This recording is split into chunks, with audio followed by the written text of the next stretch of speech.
ఈ మాట నాతో పాటు అందరూ కలిసి చెప్పండి.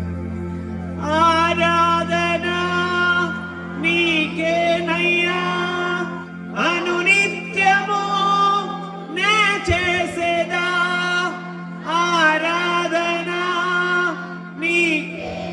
అందరు చెప్పండి. నే చేసేదా ఆరాధన నీకేనయ్యా అనునిత్యము నే చేసేదా. పరిశుద్ధుడా, ప్రేమ కలిగిన మా తండ్రి, జీవం కలిగిన మా యేసయ్యా, నీకు వందనాలు, లెక్కలేని స్తుతులు, స్తోత్రాలు. గడిచిన కాలమంతా నీ రెక్కలలో మమ్మల్ని అందరినీ భద్రపరిచి కాపాడి కృపను గ్రహించావు, నీకు వందనాలు. ఈ దినాన ఈ మిడ్ వీక్ ఆరాధనలో మీరు మాకు తోడుగా ఉండి నడిపించినందుకు నీకు వందనాలు. ఈ బుధవారం నాయన ఈ శనగపాడు గ్రామాన్ని ప్రేమించి, నీ దాసులు సాల్మన్ ప్రసాద్ గారిని ప్రేమించి, అయ్యా ఈ విధంగా మేమందరము కూడి నిన్ను స్తుతించడానికి, నీ నామాన్ని ఘనపరచడానికి, నీవు ఈ లోకములోనికి వచ్చినటువంటి సువర్తమానమును గురించినటువంటి మాటలు మేము వినడానికి నీవు కృపను గ్రహించినందుకు నీకు వందనాలు.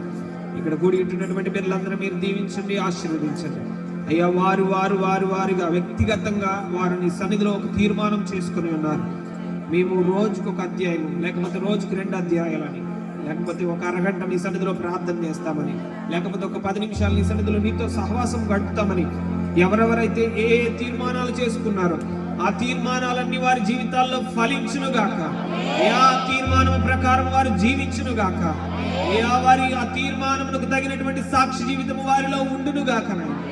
నీవే వారి పట్ల నీ కార్యాలు జరిగించి నీ నామానికి మహిమను తెచ్చుకున్నామని యేసు పరిశుద్ధ నామమున అడిగి వేడుకొచ్చున్నాము తండ్రి, ఆమేన్.